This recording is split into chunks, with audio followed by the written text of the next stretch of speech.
Okay. Good morning, everybody. Once again, so welcome to this session, wherein we are covering up the prerequisites of Verilog HDL. So in previous class, we had discussed many concepts in which we had come across basic logic gates, universal logic gates, and combinational logic gates. So these were the things what we had gone through. Okay. So in that we were discussing combinational. I think we finish up with the arithmetic and logic gates. Then I think we dealt with the PLDs, SPLD, CPLD, and FPGA. Then we had come across with MUX and DMUX. So in previous class, I had asked one question. That is, I had asked one question. What happens when this is 1 1 0 0? So here I just again cross verify. So what happens is under this condition, this is a non-priority encoder. So in this case, what happens is this is 1. So the others have to be 0. That is how this truth table is. If this is 1, the others compulsorily have to be 0. If this is 1, the others compulsorily have to be 0 in the same way. When this condition comes, any condition other than this comes, then what happens is it turns out to be a don't care condition. It turns out to be a don't care condition. Let any other condition come in. For non-priority encoder, it turns out to be don't care. Okay. So that one minor this thing was there discussion. So please just check out this one. So based on that, you will be getting the result or the expression for Q1 and Q0. So this we had discussed, then encoder, then priority encoder, and then we came across decoder. Also we had discussed gray to binary and binary to gray. I guess you'll be knowing how to obtain these results. So if you know the if you know the binary result, you can get the gray results. If you know the gray this thing, you can get what is the binary value. So here in this equation, right, this is binary to gray. This is binary to gray. For example, if binary number is 0001, then what happens is G3 will be same as B3. G2 will be XOR of B3 and B2, that is this value. Then G1 will be XOR of B2 and B1, and last one will be XOR of B1 and B0. So that is using in the same way you have to go ahead. I hope you know what is the special feature of gray code as compared to binary. Gray code is used in your K-map. What is the special feature in this one is if you compare any of the number with its immediate next number, only one bit difference you can observe. So what does that imply is you can just check, say I'll take this and this number. So if you just check G3, both are identical, G2, both are identical, G0, both are identical. Only one bit difference is there, that is in position G1. Suppose I'll take any other number. Say I'll take these two numbers. Again, these two are 1 1 MS bits. Next bit is 0 0, both are same. Next bit is 0 0, both are same. But here, when you check, right, the last bit, there is a 1 bit difference between the immediate two numbers. So that is one special feature of gray code. So that is one of the reason why you use it in K-map. Okay.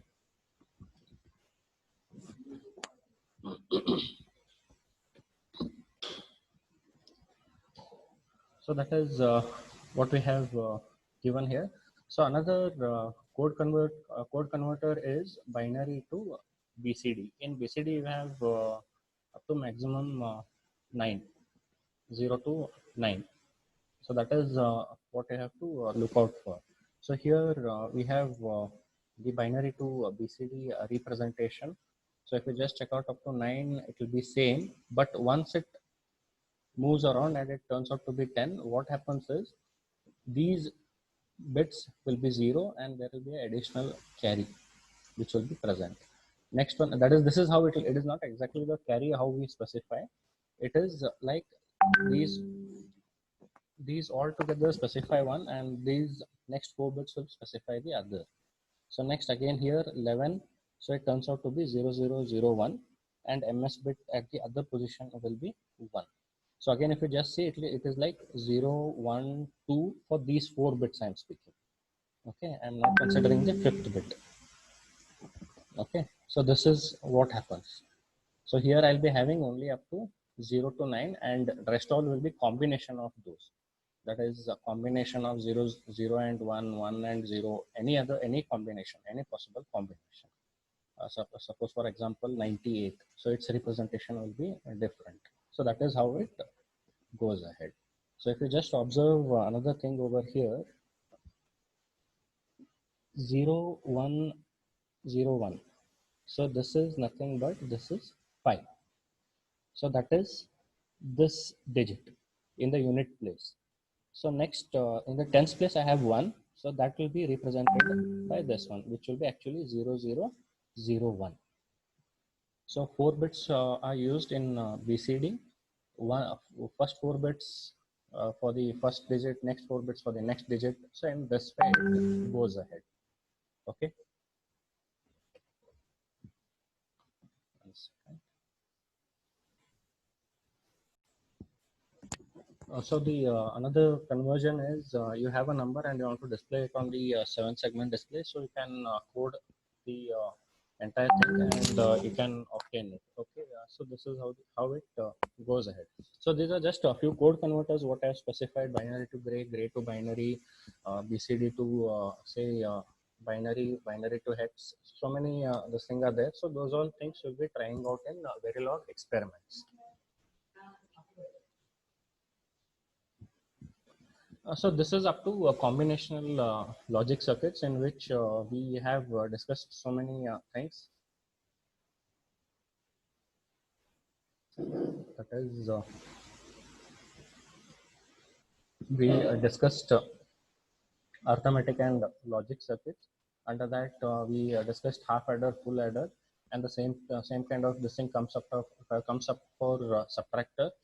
Then we discussed regarding comparators. Then we discussed regarding PLDs, and next we came across data transmission circuits in which we discussed mux, demux, encoders, decoders, and lastly we discussed code converters in which we have binary to gray, gray to binary. Just few examples. We have discussed binary to BCD and 7-segment display. Now, as we had seen in the last this thing, that is, how do we specify that it is a combinational logic? As we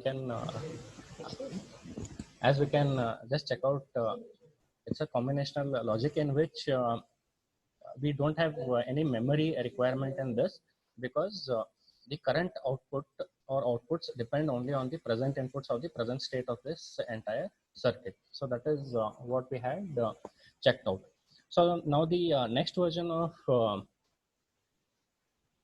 this one is the sequential circuits. So as few of you had specified in the previous class, that sequential circuits are dependent on present state and the past state.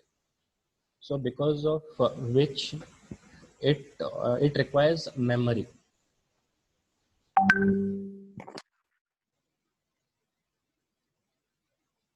I think some voice problem. Yeah.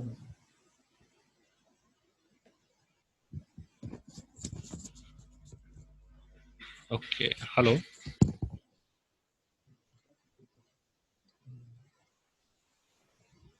Voice break. I'm taking on this one. I'm not taking it. Yeah, Pavitra. Is it audible now? Yes, sir. Now it is audible, sir. I think some network problem is there. Because of that, also voice or the PPT also sometimes it gets delayed. Okay. So if it is there again, let us see. Hmm? Okay. Yeah. Yeah. Okay. So next we'll go ahead with the sequential logic gates. So in which we have outputs which are dependent on both present and the previous results, that is present inputs and the previous output or the previous state. So because of which what happens is since previous state also plays an important role in deciding it, memory becomes inevitable. We have to use the memory in this case. So if I just specify in a simple term, right, sequential logic circuits will be a combination of the combinational logic circuits plus additional memory also will be present. So here we use so many things in which memory is required. For example, if you're designing a counter, say up counter, down counter, or counting in any sequence or any fashion. So in that, what happens is you have to give a feedback to the starting point. So in which the counter keeps on counting, and if you're counting it in a continuous fashion, so their feedback is required. Once again it reaches the end state, again it has to restart everything. So in such cases we require memories. So then we have RAM, more and millimodal machines. Then I think we make use of flip-flops in all these things. So these are the memory this thing which come handy. So this is the sequential logic circuits, under which we have different aspects in which we can have event driven or clock driven or pulse driven. So depending on how I change the clock, whether I just give a pulse or not, so these two I can actually combine in one this thing only, clock and pulse.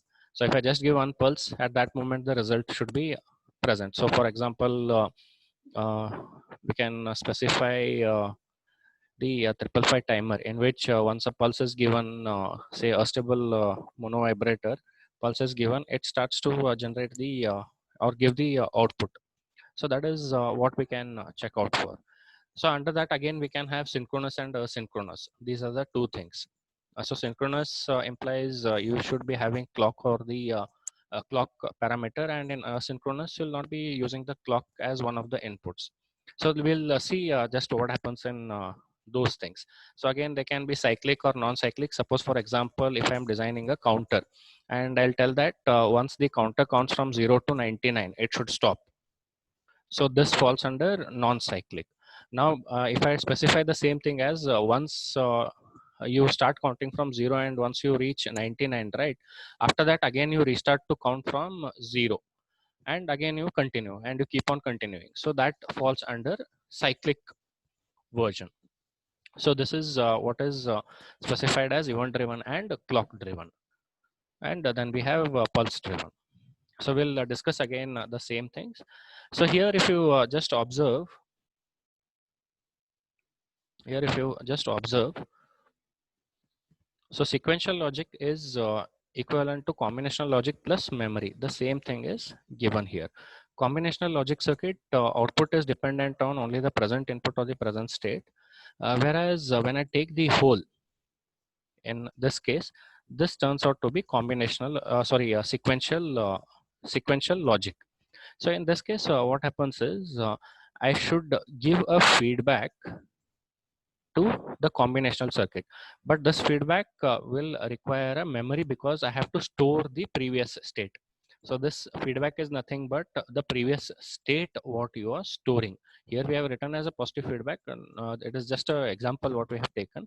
So here we have output, here we have output and the previous state. This I can specify as a previous state which is required for the next result. So here you can just see that input plus the previous state is given to the overall combinational circuit with the help of the memory. That is, this is given with the help of the memory, and this output is obtained. So this one turns out to be a sequential logic.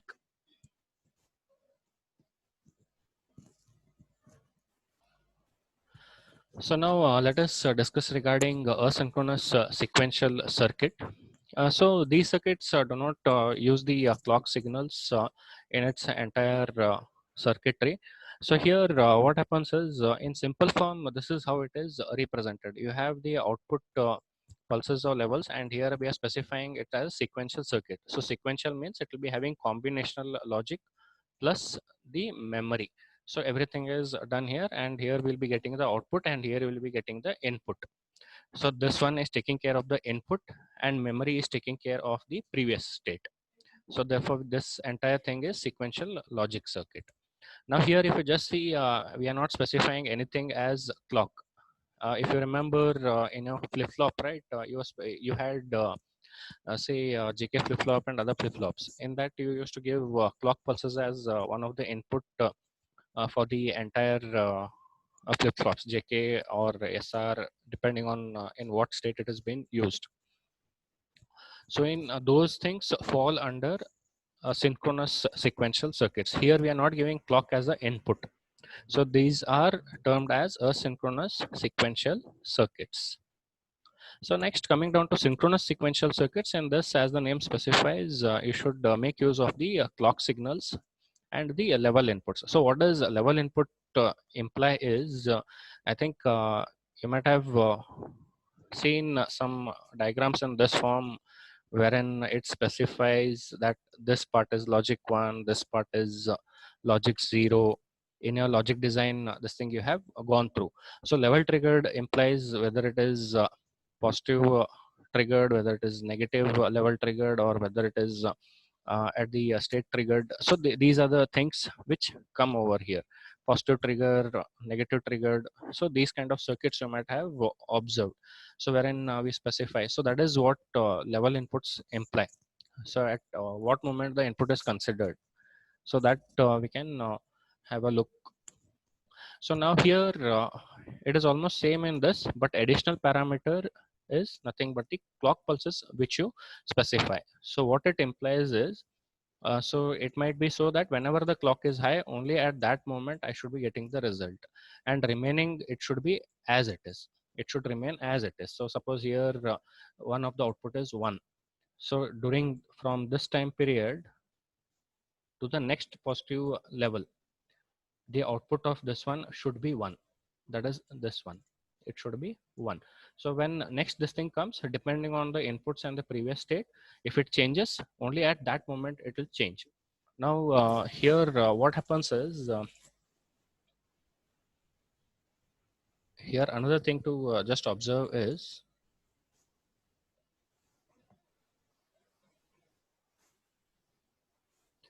suppose in this time period of the clock, this is 1 at this moment, but say when it comes to negative, here some changes happen, some changes are happening. Now what happens is, because of this result, this has to change. Just an example, this has to change, but this is happening in between, because input can be given at any time, but output has to be present only during the next cycle of the, it should be present only during the next cycle of the clock pulse. So here if it is changed, right, if input are changed, so those won't be impacting the output. The output only will be impacted from this moment. It will not be impacted during this moment. It will be impacted only during the next time period of the clock pulse. So that is what happens in synchronous sequential circuits. So just an example of a synchronous circuit which is sequential. Now you can just observe here, X is a input which is given to one of the gates, and then its result is given to next gate. If I just observe again, X is given here, X is given here. So these are the, X is the input. Now here you can see that Y1 and Y2 are the outputs. Now for the next this thing, right, this itself is taken as input to the next for the next condition. So here if you just observe, X is not only the input which is present here, along with X input you have a feedback which is given over here. Now in some cases you might tell that okay, memory is not present, but what you're doing is you're using the previous result and you are giving it to the gate.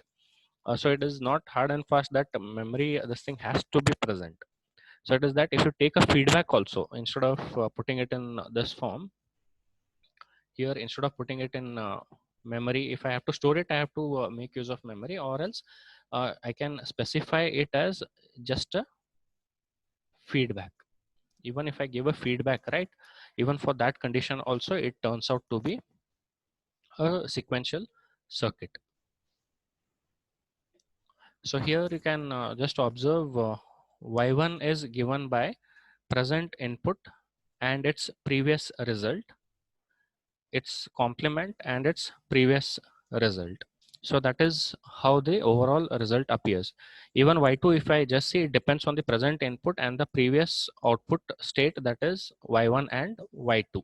So this is a sequential circuit because it is dependent on present input and the past state. But what is the additional thing to identify here is this circuit is asynchronous because I'm not giving any clock pulse to this circuit. So next one, if I just see asynchronous RS latch, I think you might have gone through this circuit, this latch. So here, if you just observe, there is no clock. So if you just check in these two, there is no clock. In these two, there is no clock. In these two, there is no clock. So I got to know that it is not using any clock pulse or any clock signal or any pulse. So therefore, what it turns out to be, it turns out to be asynchronous. And RS latch, this is obtained based on the truth table. So these all are obtained based on the truth table. So now here, if you just observe, R and S are the inputs. R and S are the inputs. R and S are the inputs. But if I have to get any of the results, say for example Q or Q or Q bar, if I have to get that, what is done? Its previous this thing is taken and given as another input to this gate. So what is happening here? The output is dependent on the present input and the previous state So this is how it happens. And since there is no use of clock, right, it turns out to be asynchronous RS latch. So now here we can see that we are making use of JK flip-flop. Say it might be some counter which has been designed. Now here what happens is this CP what is given, right? It is nothing but the clock what you are giving. So it is the clock. Now whenever say, because there is a bubble over here, what it implies is this flip-flop will be operating only when the clock goes zero. Only when the clock goes to zero. That is, whenever clock starts at this point, right, zero. Only at that point there is a change in the output. Only at that point there is a change in the output. That is, we specify in simple term, we specify that this flip-flop is active low. It is active low. If bubble is not present, it is active high. Okay. So that is what happens. Now here, as we are using a clock pulse, what happens is this is synchronous. This is synchronous. Whether it is sequential or combinational, that we have to check out. So here, if you just see, A and B are the inputs which are given to the flip-flop, and there is another clock pulse also here. Sorry, it is edged. Sorry, previous this thing I just mismatched it. Sorry, this is enable pin. This is enable pin, that is read bar, and it is given as RD bar. It is active low. But here you can just see that clock is given. Again, you can see that there is a bubble. So only if bubble is present, then it will be triggered only during the during the zero this thing of clock. And here you can see some angle. This thing is specified. This specifies that this flip flop is edge triggered. This flip-flop is edge triggered. So that is what level implies. This flip-flop is edge triggered and it uses a active low this thing for clock. So whenever clock goes to 0, that time only there is change in the output. So that is when it goes to 0, that time only there is change in the output. And this one is the enable pin. So what it does is it enables the flip-flop only when it is active low. If it is not active low, no matter what you do, there will be no change in any of those things, any of the output, this thing, no matter what results you what inputs you are giving. So since we are using clock pulse, it is a synchronous circuit. Two inputs are given to the flip-flop, clock is given. Then if I just see what happens is since flip-flops itself are the memory devices, flip-flops are memory devices. Now if you remember the truth table, right, for example we have JK and Q. So what happens is 0 0 0 1 1 0 and 1 1. So we write something in this form. When it is 0 0, we write Q will be Q itself, if you remember. And when it is 1 1, right, we write it as Q will be changing to Q bar. So what is this implying is these two. This implies that the output of the flip-flop for whenever JK is 0 0, it will retain its previous state. It will retain its previous state. When it is input JK is 1 1, what it implies is its output will be complement of its previous state. State in the sense for the output Q, in this case Q1, what we are specifying. So it will be same as the previous state when the input is 0 0, and when it is 1 1, right, it will be changing its state. That is a kind of toggling condition whenever the clock keeps on changing. So that is what it implies. So here there is no feedback. There is no feedback, but what happens is this output is dependent on its previous state. So whenever these two turn out to be 1 1, what happens is if Q1 was previously 1, so what happens is its next state will be 0 during the falling edge of the clock pulse. So again next falling edge of the clock pulse, still this is 1 1. So what happens is this turns out to be 1. So it is dependent on previous state. So therefore what happens is this turns out to be synchronous because clock signal is present, and it turns out to be a sequential logic circuit, since it is dependent on its present input and the previous state. So that is how it goes ahead.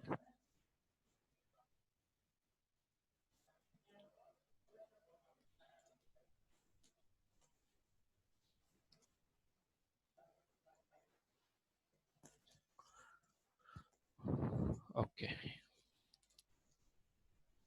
So I have just taken a few examples over here wherein we have SR latch. So here you can just observe. So again, we have SR truth table even in this form. Now since we are not using any clock, so this is asynchronous. Now if I give a clock and if I try to change it, right, it turns out to be synchronous. Now say if I want to make it pulse triggered, so what I'll do is I'll build a circuit which will just give a pulse, and whenever that pulse is applied to the flip-flops, whether it is SR, JK, any other, whenever that pulse is given, right, only at that moment I'll be getting the results. So that turns out to be pulse, this thing, the pulse triggered circuit. I'm not giving a clock over there. I am just providing a pulse over there.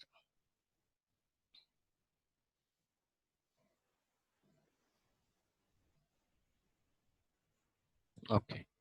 So here we can just observe why it is again sequential.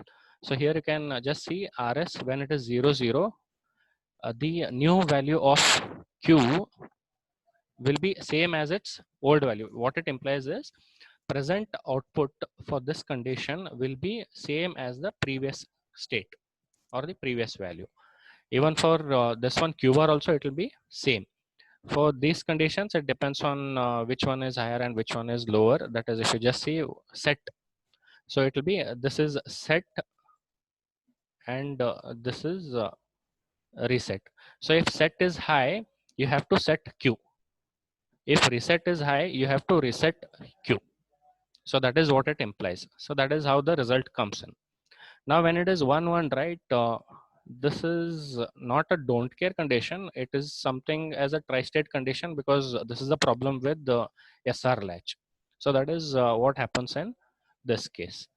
So here you can see that D flip flop, D implies the D full form is delay. So it's a delay flip flop. It's a delay flip flop. So what happens is, whenever you give some input over here, that input will be present here only after the clock, this thing is high. That is, it is edge triggered again. It is edge triggered. There is no bubble. So whenever clock goes high, that time only the result will be present here. But what happens is, say somewhere here D value turns out to be 1. So only after the delay, and when the clock comes becomes high, right, only at that time we'll be getting the result.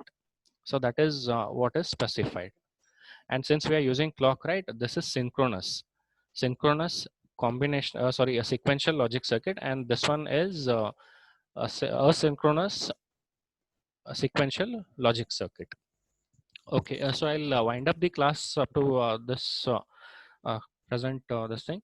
So in next class we'll continue. Another few things are there, so we'll be discussing those things. And I think in next class I'll be finishing off with this part. Okay.